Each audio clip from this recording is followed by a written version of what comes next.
Ние имаме сила да издржиме за тоа што голема беше волјата да бидеме слободни. Со песна и радост бевме дел од партизанските движења. Свеста беше на највисоко ниво.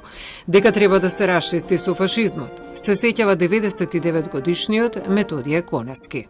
Тоа беше тешки маки наши. Кога нашите родители овде не посетија, вика дали си тој Методије или не е.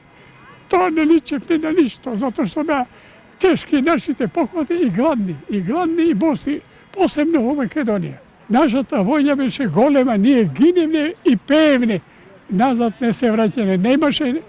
Кај нас немаше двоумење, дали да бидеме вака, да не, само напред и никој.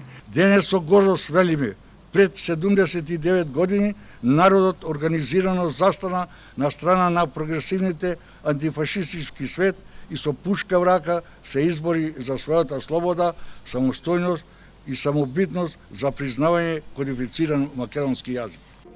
Владина делегација им оддаде почит на борците што ги положија своите животи и ја извојуваа слободата. Со голем број пригодни свечености, Скопје го одбележува 13 ноември, денот на ослободувањето.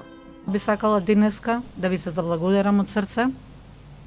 Прво, затоа што директно сте имале учество во ослободувањето на нашето Скопје и на нашата Македонија, а понатаму затоа што секој ден не учите како се сака овој град, како се сака оваа држава и тоа што ни давате конкретни предлози за што е она кое што треба да го направиме за еднината да не биде уште посветла од она кое што го имаме денес.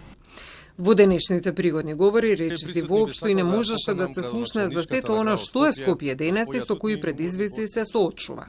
Најмладите генерации пак преку интерактивна работилница стекнуваа нови знаења за историјата и развојот на градот, преку запознавање со символите на Старо Скопје, железничката станица, пионерскиот дом Карпош, ресторанот Кермес и Куршум Лијан.